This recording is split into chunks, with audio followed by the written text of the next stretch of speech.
Silakan maju depan aja Pak, biar bisa dilihat. Tidak apa-apa. Iya.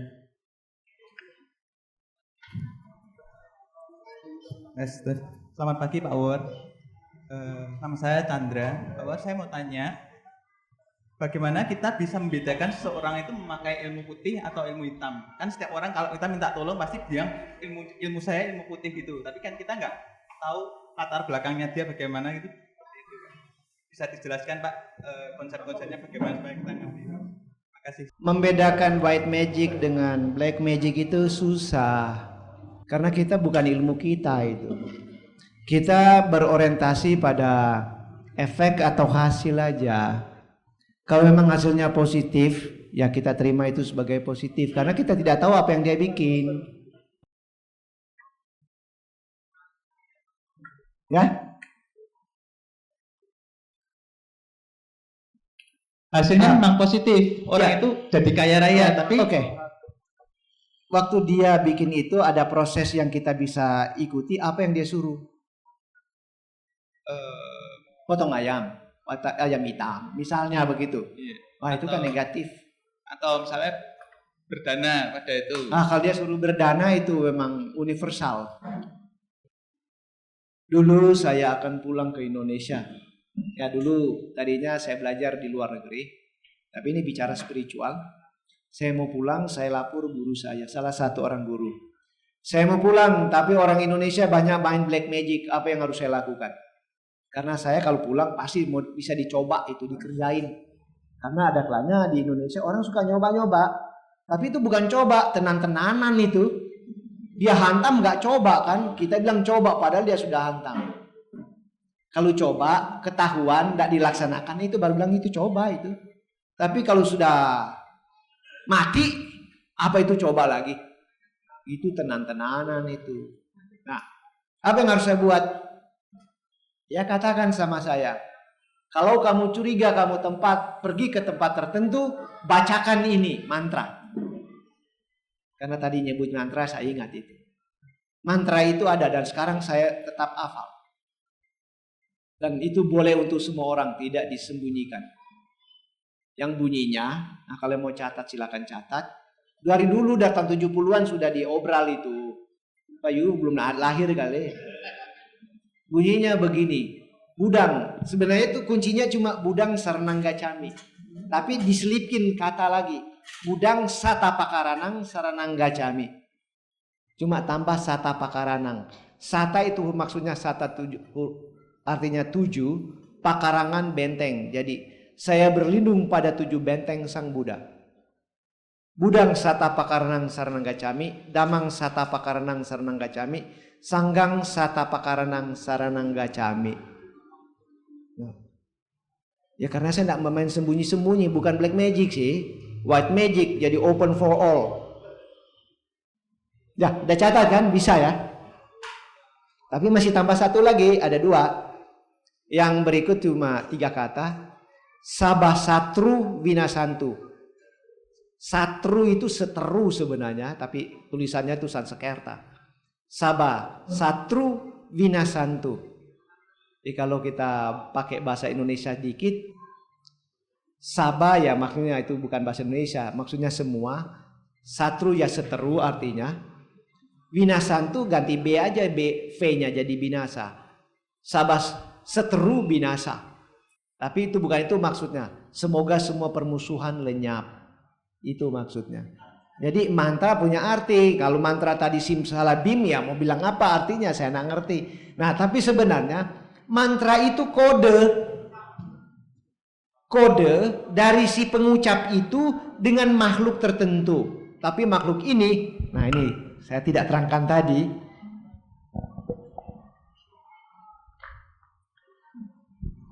Alam kehidupan makhluk ada 31 alam. Nah, di dalam 31 alam itu ada 4 alam yang dianggap lemah. Yaitu alam neraka, alam binatang, alam peta, dan alam asura. Baru yang satu ini alam manusia. Lalu di atas alam manusia ada 6 alam surga. Nih alam surga, alam nikmat. Mulai dari sudahlah, tidak usah dihafal ini Catumarajika, Tawatimsa, Yama, Tusita, Nimanarati, Paranimita, Wasawati. Makhluk yang lahir di alam surga ini tergantung pada amal perbuatannya dulu. Paling hebat dia akan lahir lebih hebat ke lebih ke atas itu. Jadi kalau lahir jadi di alam surga Paranimita Wasawati ini berarti yang alam surga tertinggi. Tapi bukan berarti semua makhluk di alam surga ini, ini konteks Buddhis, berarti mereka semua suci. Enggak. Bisa ada yang suci dan ada yang tidak suci. Cuma karena perbuatan. Yang suka mengganggu Sang Buddha, kita baca dalam kitab suci itu bilang Mara. Masih ingat ya? Mara. Tapi banyak penerjemah tulis Mara penggoda. Bukan penggoda, pengganggu. Sebab di agama Buddha tidak ada penggoda. Enggak ada. Yang ada adalah ketidakmampuan kita. Bukan makhluk itu yang menggoda. Kita yang tak mampu. Terus terang aja laki-laki. Lihat wanita cantik. Dia tatap dan seterusnya dan seterusnya. Jangan bilang wanita itu penggoda. Laki-laki yang gak tahan lihat begitu. Itu. Kok penggoda? Memang wanita begitu dia jalan biasa kok. Natural. Laki-laki yang lihat yang gini-gini kepalanya. Salah sendiri. Kok dibilang wanita penggoda? Jadi tidak ada penggoda, daya tahan kita. Self endurance namanya. Ketahanan kita sampai di mana sih? Nah, karena daya tahannya begitu bilang wanita penggoda. Kok wanita yang dipersalahkan? Bilang aja kamu mata keranjang nggak tahan, begitu.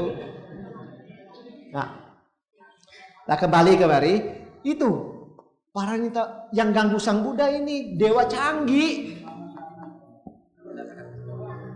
Dan tadinya yang suka ganggu Sang Buddha itu tidak jelas dia siapa, tidak diungkapkan dia siapa. Nanti terbongkar pada waktu Biku Moggallana mau diganggu. Makhluk ini datang, ganggu Biku Moggallana. Biku Moggallana tahu, dia lari. Begitu dia lari, Biku Moggallana panggil nama aslinya. Dia kan si marah, tapi pas dia ganggu, Biku Moggallana panggil namanya ini. Canggih sekali ini, kekuatan batinnya juga dahsyat, tapi masih kalah sama seorang arahat. Dia pergi, takut, Maba Moggallana panggil, Namuci kembali. Kaget dia, karena namanya yang sudah bilang jutaan tahun tidak pernah disebut-sebut, tahu-tahu dipanggil. Datang dia ke Biku Moggallana. Bante, kenapa Bante tahu saya? Ya memang saya tahu kamu siapa. Karena kamu kan jadi marah, suka ganggu-ganggu orang. Sang Buddha juga kamu ganggu. Nah, kamu ini adalah anak dari kakak saya. Dan sebelum kamu jadi marah pengganggu ini, saya adalah marah pengganggunya. Kamu yang aplosan dengan saya. Sebab itu di agama Buddha kalau bilang marah itu, yang ganggu Sang Buddha macam-macam itu dibilang setan pengganggu luar biasa, padahal dia bukan setan, dia makhluk surga, dewa salah mengerti. Nah, dia yang mengganggu, taruh kata dipakai bahasa umum, dia dibilang setan pengganggu oleh bahasa yang lain. Tapi di agama Buddha tidak perlu dibenci, tidak suka iya, tapi bukan dibenci. Kenapa? Di agama Buddha diajarkan tidak membenci. Membenci itu salah. Tidak suka apa boleh buat. Padahal tidak suka itu akar kebencian sebenarnya. Akar kebencian itu karena tidak suka. Tapi maksudnya begini. Ada preman di kampung saya, sekampung dengan saya. Kelakuannya saya tidak suka. Apakah saya harus berteman dengan dia? Bagaimana? Tidak. Nah, itu maksud saya cuma dalam batasan ini dia. Saya tahu dia siapa, kalau ketemu jalan hai begitu, tapi mau berkonco ya ora gelem. Nah, gitu aja. Itu maksudnya. Tapi cuma sebatas itu. Tidak ada benci sama dia, pokoknya gitu. Nah, itulah yang kita buat dengan marah. Jadi tidak perlu musuhin. Atau saya balik ceritanya. Di agama Buddha, semua umat Buddha diajar untuk melaksanakan sila yang pertama. Apa itu sila pertama? Tidak membunuh. Nah, kalau membunuh itu salah, nah ini bukan bicara politik ya, ini moral kita.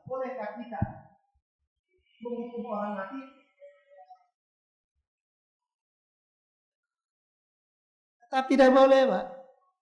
Sebab itu secara doktrinal umat Buddha hukuman itu enggak. Tapi tetap dia harus dihukum. Mau hukum seumur hidup kerja paksa terserah. Pokoknya dia itu tetap dihukum. Tapi kalau yang tadi yang itu enggak. Karena dengan melakukan itu kita bersalah juga. Nah, tapi kalau politik bicara lain, karena perundang-undangan itu kan maunya kan politik juga, mengurus negara kok. Tapi secara doktrinal kita punya prinsip. Jadi orang tanya sama saya bilang enggak. Tidak setuju untuk itu. Kalau dia dihukum, harus dihukum. Salah. Tapi kita kalau mau mati ini salah. Nah, biasanya makhluk-makhluk yang dipakai untuk main macam-macam itu pakai mantra tapi jahat ini asura. Mereka itu dengan jampe-jampe itu. Walaupun tadi saya sudah bilang ada juga dewa di sini yang punya pandangan keliru, bisa kerjasama jadi per black magican, bisa. Dia hebat tapi salah mengerti. Karena begini, saya tidak mengagung-agungkan orang kaya. Tapi kalau orang kaya itu kan dilihat dari kacamata karma, kan dia sudah lebih bagus dari orang lain toh. Begitu. Ya karena memang hidup sudah lebih enak. Tapi bolehkah orang kaya jadi bajingan? Bisa atau tidak? Bisa. Kalau dia jadi bajingan lebih parah. Nah itulah. Dewa sama. Hidup sebagai makhluk sudah bagus, tapi kalau dia mau jadi nakal, bisa. Sebab itu, Namuci ini, Dewa Paranimita Wasawati, bisa begitu karena pandangan keliru. Jadi itu Pak, mau bilang white or black itu nanti susah kita. Orang awam kalau tidak punya kemampuan yang canggih. Jadi kaya. Saya sudah bilang tadi, kita lihat hasilnya. Tapi di prosesnya apa dulu dia suruh? Kita lacak. Kalau dia cuma bilang suruh sembayang-sembayang, rajin sembayang nanti bisa jadi kaya, ya oke aja lah. Itu putih. Tapi ternyata untuk jadi kaya, apa? Potong ayam hitam atau apalah, saya tidak ngerti lah itu. Nah, berarti sudah mulai dengan sila bobrok. Bahaya itu. Nah, tapi ada problem. Believe or not story. Ada dukun yang datang. Anak kita mau mati. Tapi dia bilang asal kamu potong ayam hitam atau potong kasih kerbau, kepala kerbau di situ, aman. Nah, sebagai orang tua yang Buddhis, mau dilakukan atau tidak? Anak mau mati loh. Sekali lagi, anak mau mati. Tidak. Ya, biar mati aja. Sesuai karmanya, Pak. Ya. Kalau dia memang mati, pasti akan mati, tapi kalau enggak. Nah sudah, terserah kamu punya anak bukan saya. Ya memang jawaban dari situ bukan saya yang akan jawab. Karena kembali ke dia yang berkepentingan, anak mau mati. Karena memang hasilnya dia akan selamat atau tidak memang belum tahu. Belum tahu memang benar itu. Tapi jawaban Anda. Karena ada orang saya kenal punya proyek, saya tidak boleh bilang di mana nanti ketahuan orangnya itu siapa. Itu bicara tentang listrik. Proyek tentang perlistrikan. Gak hidup. Padahal sudah mau besok mau diresmikan, gak hidup. Proyek berapa miliar itu. Lalu ada orang pintar yang ditanya, karena sudah kebingungan, orang pintar yang ditanya, itu mesti taruh kepala kerbau katanya. Akhirnya dia manut, dia lakukan. Begitu dicoba, nyala. Lalu, ya saya bilang ya orientasinya masing-masing lah. Jadi kembali pada pertanyaan tadi, saya tidak tahu yang awalnya dia main bagaimana. Kalau Anda yang jadi kasus, tahu prosesnya, apa yang dia perintahkan ya akan kelihatan di situ. Kalau cuma baca parita dan seterusnya, suruh berdana, suruh function lagi, ya oke. Saya belum jawab dulu ya. Ada masalah sekarang. Ternyata banyak umat Buddha juga suka main-main pesugihan, main-main macam-macam itu. Nah, kalau sudah begitu apa yang harus dikerjakan? Karena takut akibatnya parah. Memang ada jalan keluar yang bisa dilakukan walaupun itu sudah tidak pasti akan bekerja cepat atau tidak. Kalau Anda sudah bermain beginian, takut akibatnya karena dengar cerita saya, jalan keluarnya satu, function, selamatkan makhluk lain. Itu yang kita harus kerjakan. Apakah orang sakit kita yang donor darah, orang sakit mau ke rumah sakit nggak mampu kita yang royoan kita saweran untuk bawa orang itu ke rumah sakit, atau kita menyelamatkan makhluk lain, yaitu yang dibilang function itu yang paling bagus untuk menangkis serangan itu.